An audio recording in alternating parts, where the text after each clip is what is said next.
కావాలనే మీ కలను నెరవేర్చుకోండి. సంప్రదించండి హెగ్డే ఫెర్టిలిటీ, హైదరాబాద్, తెలంగాణ.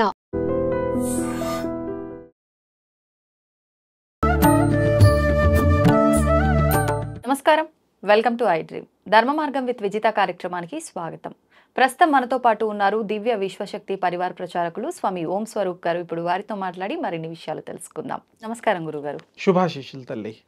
గురుగారు, ఈ మధ్య కాలంలో ప్రతి ఒక్కరు కూడా వాళ్ళు పడుతున్న సమస్యల నుంచి విముక్తి పొందడం కోసం ఏదైనా పూజ కానీ ధార్మికంగా ఏదైనా చేసినా కూడా ఫలితం ఉండట్లేదు అని ఎవరినైనా కలిసినప్పుడు మీ ఇంట్లో అంటే మీ ఇంటికి సంబంధించి వంశానికి సంబంధించి ఒక దైవం ఉంటుంది, దాన్ని మర్చిపోవడము, లేదంటే కులదైవం అని చెప్పి మన గ్రామానికి సంబంధించిన దేవత కానివ్వండి, ఇలాంటివి మర్చిపోవటం వల్లనే మీకు ఇలాంటివన్నీ కూడా నెరవేరట్లేదు అని చెప్పి అంటున్నారు. నిజంగా కులదైవము, ఇంటి దైవము, గ్రామానికి సంబంధించిన దైవం, వీళ్ళు తెలియని వాళ్ళు చాలామంది ఉన్నారు. మాకు అవన్నీ ఏం తెలియదండి, మా ఇంట్లో మా పెద్దవాళ్ళు పలానా దైవాన్ని వాళ్ళు ఇష్టంగా ఆరాధించే వాళ్ళు, నాకు ఇష్ట దైవం పలానా, అలానే అనుసరిస్తున్నాం. మరి ఏంటి, ఎలా ఈ కులదైవం వీళ్ళందరినీ మేము తెలుసుకోవడం ఎలా అని చెప్పి చాలా మందిలో ఒక ఆలోచన ఉంది. ఏంటి, ఎలా తెలుస్తుంది వాళ్ళెవరు అనేది? మామూలుగా పూర్వం మానవుల యొక్క ఈ యొక్క జననాలు ఇవన్నీ వచ్చినప్పుడు మొదలైనప్పుడు మనం అందరూ కూడా ఋషుల చేత సంకల్పం చేత ఈ యొక్క రూపాలు తీసుకున్న వాళ్ళం అన్నమాట. ఆ తపోశక్తితో వాళ్ళు వీళ్ళందరినీ జనింపజేశారు ఋషులు. ఇంకా ముందర కూడా ఆ భగవత్ శక్తి కలిగిన వాళ్ళు, మునులు, ఋషులు, ఏదన్నా అనండి, తప్పులేదు, ఆ స్థాయి వాళ్ళు. గోత్రాలు కూడాను భరద్వాజ గోత్రం అని, తర్వాత వశిష్ఠ, ఇలా కొన్ని ఉన్నాయి మహర్షులు. వాళ్ళు వాళ్ళ సంతతి వాళ్ళు, వాళ్ళ యొక్క కంటిన్యూషన్స్ అని వారి యొక్క ఇదనమాట. ఆ శక్తి సంపన్నంతో ఆ ఋషుల యొక్క, మహర్షుల యొక్క, బ్రహ్మ ఋషుల యొక్క వాళ్ళ సంతతి. అలాగే ఇవన్నీ కూడాను ఎవరికి ఏ విధమైన ఇష్టంగా ఉంటో ఆ యొక్క ప్రొఫెషన్ని బట్టి కొన్ని శాఖలుగా అవి కూడా నిర్ణయింపబడ్డాయి. అంతేగాని వేరే దురుద్దేశం ఏమీ లేదు ఇందులో. అలాగే ఇంటి దేవుడు అంటే వాళ్ళ ఇంటికి చేసే పూజలు, ఒకప్పుడు ఆరాధనలు, ఒకరికి మాతంగి తల్లి ఇష్టం, ఒకరికి మరి విష్ణుమూర్తి ఇష్టం, ఇలా శివుడు ఇష్టం. అయితే ఆ ఇష్టం ఉన్న దేవుళ్ళని కొలుస్తే వాళ్ళు ఆ కుటుంబీకులు, అది ఇంటి దేవుడు అయిపోతాడు. ఓకే. ఎవరైతే తరతరాలుగా మన పూర్వీకులు మా కులదైవం, మా ఇంటి దేవుడు, మా ఇంటి దేవుడు వెంకటేశ్వర స్వామి అంటూ ఉంటారు. అలాగే కొంతమంది మరి అమ్మవారిది, దుర్గా అమ్మవారు మా ఇంటి దేవత అంటారు. ఎవరైనా కూడా వాళ్ళు పూర్వీకులు ఎవరినైతే పూజించారో అది కంటిన్యూషన్లో అవి వస్తూ ఉంటాయి. గ్రామ దేవతలు కూడా గ్రామాన్ని కాపాడడం కోసం గ్రామ పొలిమేరల్లో గుడి, గ్రామ దేవతని స్థాపించేసి శక్తిమయురాలు ఆ గ్రామాన్ని కాపాడడానికి కోసం అలా పెట్టేవారు. శక్తి ప్రసారం దాంట్లో చేసి అలా మొదలైంది. ఏదైనా కూడాను మన పనులు అవ్వడం లేదు అంటే మన ఇంట్లో పెద్దవాళ్ళ మాట ఎలాగో విని మంచి చెయ్యాలో ప్రవర్తన అలాంటివి. దేవుళ్ళు కూడా వీరభద్రస్వామి కూడా ఇంటి దేవుడు ఉంటారు కొంతమందికి, శివుడికి సంబంధించిన. అంటే ఏమిటి, ఇంట్లో వాళ్ళని ముందు అనుజ్ఞ, వాళ్ళ యొక్క పర్మిషను, వాళ్ళ కృప, ఆశీర్వచనాలు ఉంటే వేరే దేవుళ్ళై తర్వాత తీసుకోవాలనేటువంటి సాంప్రదాయం కూడా ఉంది. అన్ని దేవుళ్ళకి దండం పెట్టుకోవచ్చు, తప్పులేదు. కానీ ఇంట్లో ఇంటి దేవుడు అనే ఒకతను అమ్మ తండ్రి ఎవరో ఉంటే వాళ్ళ పర్మిషను, వాళ్ళకి దండం పెట్టుకోవాలి. అంటే వాళ్ళ పూర్వీకులు కూడా చేసినప్పుడు ఆ కంటిన్యూషన్ ఉంది కాబట్టి గౌరవించాలి, ప్రార్థన చేయాలి, కోరుకోవాలి, ఇలాంటివన్నీ నేను. అందుకని అది తప్పు లేదు, గ్రామ దేవతది చెప్పాను. అందుకని వాటన్నిటి కూడా ఆ దేవుళ్ళ యొక్క, ఇంటి దేవుళ్ళ యొక్క కృప ఉంటుంది. ఎందుకంటే నా సంసారము, నా కుటుంబము అనేటువంటిది ఆ దేవుళ్ళు కూడా మరి ఇన్నాళ్ళ బట్టి కొలుస్తున్నాం, అవును. ఎందుకు ఒక 2-3 నెలలు మన దగ్గర ఎవరో పని చేస్తేనే మా సేటు గారు అని చెప్తాడు ఆయన, మనం కూడా మా పనాడు అని చెప్తాం, ఏదైనా కష్టం వస్తే ఏదో చేస్తాం. ఏ సంబంధం, అతను ఉద్యోగే, అవును. మన ఇంట్లో వాడు కాదు. అంటే అనుబంధం, ఆత్మీయత, అనురాగాలు.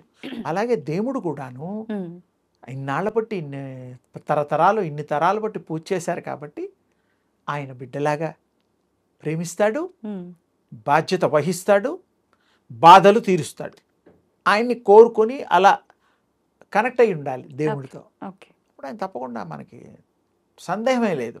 తర్వాత మాకు ఇంకా ఆ ఇంటి దేవుడు కాకుండా ఇంకెవరో దేవుళ్ళు ఇష్టం అనుకోండి. ఇప్పుడు కులదైవం అంటారు కదా, కులదైవం ఎలా తెలుస్తుంది? కులదైవము అంటే ఈ మధ్య ఏంటంటే కులాల వారీగా మనం ఎప్పుడో కొన్ని చేశాం కాబట్టి వాళ్ళ కూడా మా కులానికి ఈ దేవుడు, మా కులానికి ఈ దేవత అని అనుకుంటారు. అలా కంటిన్యూషన్ పూర్వం నుంచి వస్తోంది.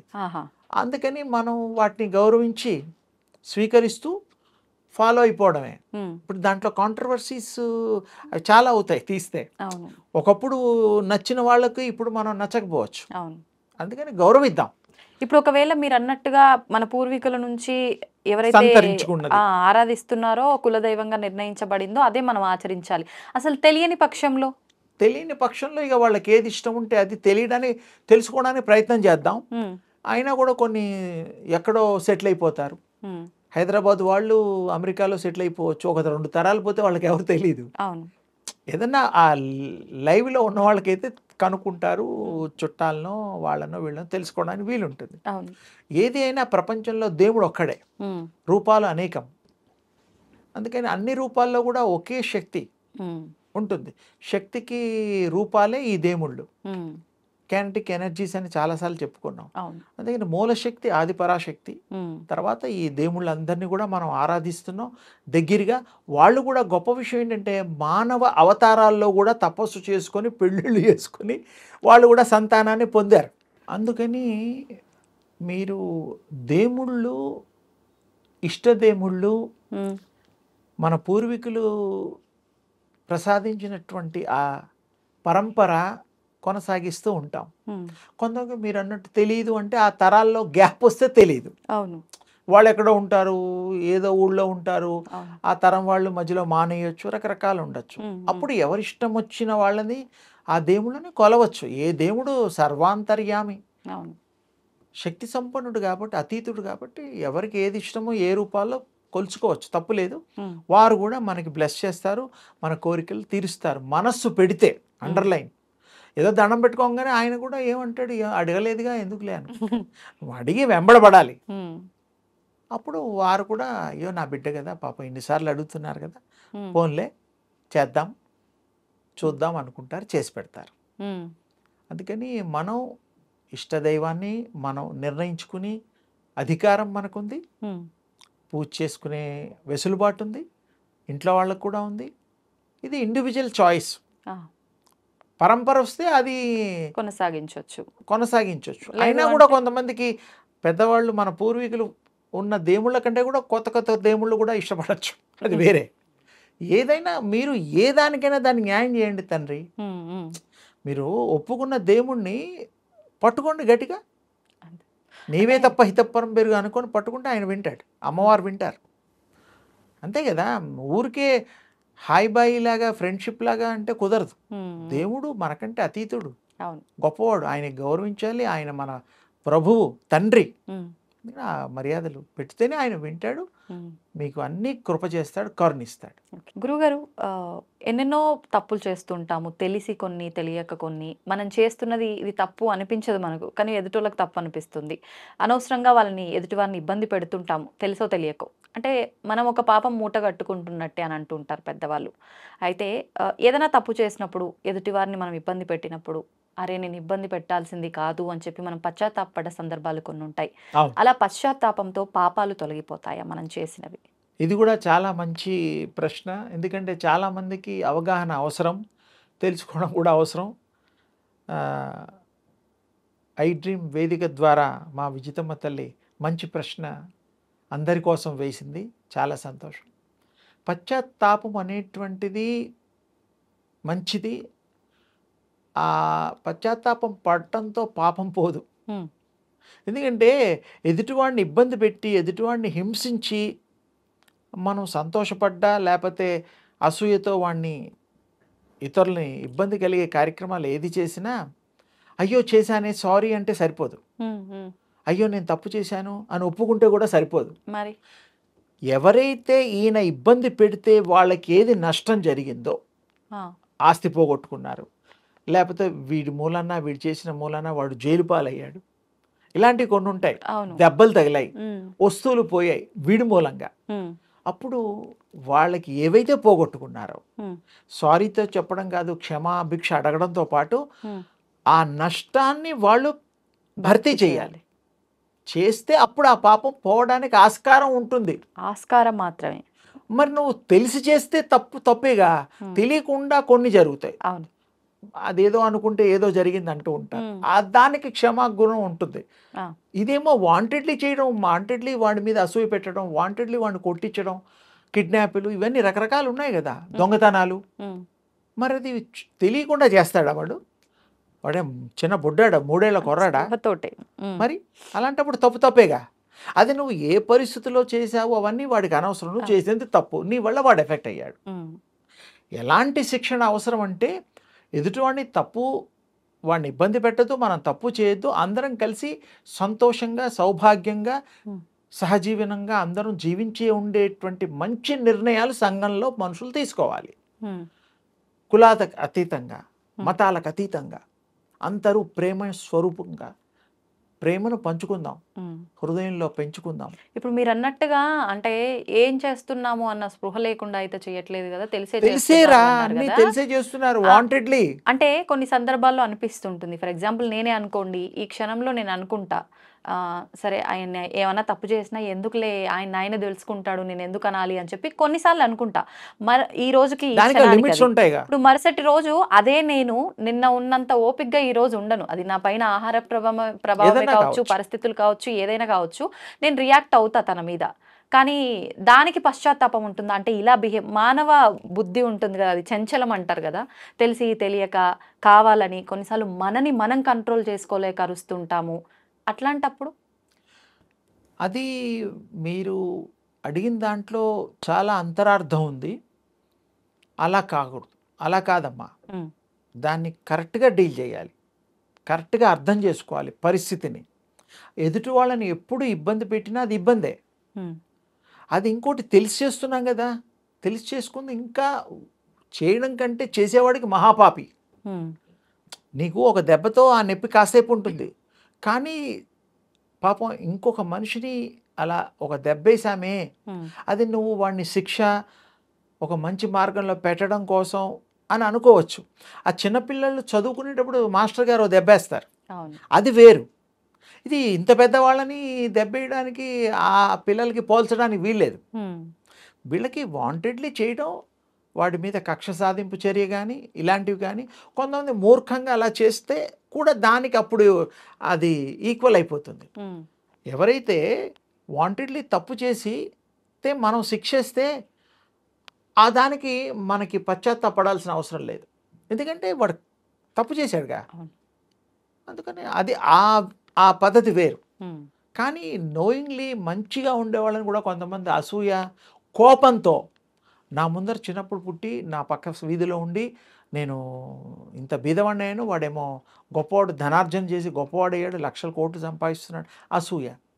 పక్కవాడిని ఎవరైనా పుట్టచ్చు. ఉమ్, ఒక ఊళ్ళో ఎన్నో కుటుంబాలు ఉంటాయి, అన్ని కుటుంబాల వాళ్ళు ఒకలా ఉండాలని రూల్ ఉందా? లేదు. లేదు. ఎవరి వాళ్ళ పూర్వజన్మ సుకృతాన్ని, విఘ్నతను బట్టి వాళ్ళు గొప్పవాళ్ళు అవుతారు, ఉమ్, సందేహమే లేదు ఇందులో. అందుకని మనం జ్ఞానాన్ని ఆచరణలో పెట్టి ఆలోచించి ఆ పనులు చేస్తే ఇతరులకు ఇబ్బంది లేని పనులు, ఉమ్, అండర్లైన్. ఇబ్బంది పెడితే రేపు పొద్దున మనకి ఇంకొకరు ఇబ్బంది పెట్టచ్చు. అవును. అందుకని ఏది చేస్తే అదే వస్తుంది. ఉమ్, మీరు మంచి చేస్తే మంచే వస్తుంది, చెడు చేస్తే చెడు వస్తుంది. రాకుండా పోవడం అనేది ఏమీ లేదు. ఉజ్జాయింపుని మీరు బాల్ ఉంది, గోడకు కొట్టండి రబ్బర్ బంతి, అది తిరిగి మళ్ళీ మన దగ్గరికి వస్తుంది. అంటే మీరే విసిరారు, మీరే అనుభవించాలి, తప్పదు. ఓకే. అదనమాట. ఓకే. అందుకని ఇలాంటి పనులు చేయొద్దు. ఉమ్. మంచిని బోధించండి, మంచిని స్వీకరించండి, మంచిని ప్రబోధించండి. ఇతరులు కూడా వారికి ఆరోగ్య ఐశ్వర్యాలు కోరుతూ వాళ్ళు ఉండేటట్టుగా సమాజంలో అవకాశాన్ని కల్పిద్దాం. అంతే, మనం కూడా ఉంటాం ఆనందంగా. తేలిగ్గా చెప్పాను. కొన్ని పాపాలకి మనం చేసిన దానికి మీరు తెలిసి చేసినా తెలియక చేసినా పాపం పశ్చాత్తాపంతో పాపమే. పాపాలు పోవు, పాపం పాపమే. కానీ కొన్నిటికి మాత్రం మనం ఇక్కడే పాప ప్రక్షాళన ఉపశమనం. చేసుకోవచ్చు అంటారు కదా, అవి ఎటువంటివి? అంటే ఇప్పుడు ఒకరికి మన వల్ల నష్టం జరిగింది, వాళ్ళు కష్టపడుతున్నారు, ఆ నష్టాన్ని మనం భర్తీ చేయాలి. చేసినప్పుడు వాడు మన్ని క్షమిస్తాడు భగవంతుడు. తర్వాత ముందు వాడు దెబ్బతిన్నవాడు పోనీలే వాడికి బుద్ధి వచ్చి మళ్ళీ ఇది సరిదిద్దాడు కాబట్టి పోనీలే వాడికి బుద్ధి వచ్చింది కదా అని ఒక లెవెల్లో సంతృప్తిగా ఉంటాడు. వీడు కూడా మనస్ఫూర్తిగా మారి చేయాలి ఆ పని. ఏదో అందరి కోసం గొప్ప కోసం నేను మారిన మనిషిని రుజువు చేసుకొని మళ్ళీ రాక్షస బుద్ధితో లోపల ఉంటే మాత్రం కుదరదు. అది ఎప్పటికైనా డేంజరే, తప్పేగా. అంతే. అందుకని ఒకరిని ప్రేమించేటప్పుడు, ఒకరు ప్రేమించబడేటప్పుడు మనం కూడా ఆ స్థాయి, ఆ స్థితిలో గనక మీరు ఉంటే తప్పకుండా గివ్ అండ్ టేక్ లాగా ఇచ్చుకోవచ్చు, పుచ్చుకోవచ్చు, సమిష్టిగా పంచుకోవచ్చు. అందుకని క్షమాగుణం మంచిది, ఔదార్యం మంచిది, పాప ప్రక్షాళన కూడా జరుగుతుంది. ఇవన్నీ కూడా ఆ సమయ సందర్భాల్ని బట్టి ఉంటాయి. అన్నిటికీ ఒకటే రూల్ ఉండదు. తప్పు చేసిన వాడికి ఒక్కొక్క తప్పుకు ఒక్కొక్క శిక్ష. అంతే. అందరినీ లాఠీ పెట్టి కొట్టలేం కదా, కొట్టలేం, అందరినీ చెవులు మెలేయలేం కదా. అలా. ఓకే. అంటే దానికి కూడా వయస్సు, స్థాయి, పరిమితి. చిన్న పిల్లల్ని క్షమించవచ్చు, 5 ఏళ్ల పిల్లల్ని, వాళ్ళకి ఏమి తెలియదు. ఇప్పుడు చిన్నపిల్లలు అంటే నాకు ఒకటి గుర్తొచ్చింది. మనం జన్మ తీసుకున్న తర్వాత ఎన్ని సంవత్సరాల నుంచి మనకి కర్మలు ప్రారంభం అవుతాయి అంటారు? అంటే జన్మతః అనుభవాల కోసమే ఆ జన్మ వస్తుంది, దాంట్లో సందేహం లేదు. ఇది కొంతమందికి 12 ఏళ్ల వరకు బాలారిష్టాలు అంటారు. అరిష్టాలు అంటే కొన్ని ఇబ్బందులు పడడం గ్రహ సంబంధంగా, పుట్టుక టైమింగ్ దాన్ని బట్టి కూడా మనం చాలా మన వాడుకలో ఉన్నది. ఆ టైంలో ఏంటంటే వాళ్ళని జాగ్రత్తగా చూసుకుంటూ ఆ 12 ఏళ్ల దాకా కాపాడుకుంటే ఆ అబ్బాయి తర్వాత శేష జీవితం విశేషంగా మహా అద్భుతంగా తయారవుతుంది. అది కూడా మనం చాలా ఊళ్ళల్లో కానీ ఇప్పుడు మరి చాలామంది తక్కువ విషయం తెలిసేమో. బాలారిష్టాలు అనేది కొంతమంది పెద్దవాళ్ళకి తెలుసు. ఇప్పుడు ఆ తరం పోతోంది, అంతరిస్తున్న తరాలు అయిపోతున్నాయి. ఎవరు ఇలాంటివి వినడం లేదు, పాటించడం లేదు. పాటించినప్పుడు వాడికి ఏం చెప్తాం? చెప్పలేం, చెప్పినా అర్థం కాదు. అంటే తేలిగ్గా చెప్పాం మీకు. అందుకని మనం పూర్వీకుల పెద్దల మాట వినాలి, సాంప్రదాయాల్ని గౌరవిద్దాం, ఆచరిద్దాం, అనుభవిద్దాం, నిజ జీవితంలో మనం ఆచరణలో పెడదాం. అంతే, బాగుంటుంది, అందరికీ శుభం కలుగుతుంది. ధన్యవాదాలు అమ్మ. శుభం తల్లి. తవ్వండి, తవ్వుతూనే శివలింగం. పరమాత్మకు జీవా. సరే, దాన్ని అట్లా కప్పేసేయండి, చూపించదండి. Krishna is there. మూర్తి పూజ కాదు, సాక్షాత్ బ్రజేంద్ర నందన భగవాన్ ఉన్నారు మూర్తిలో. ఏమీ ఆశించకుండా ఆరాధించే వాళ్ళు కూడా ఉన్నారా ప్రభుజీ? నిజమైన భక్తి అంటే మనకు తెలియదు కాబట్టి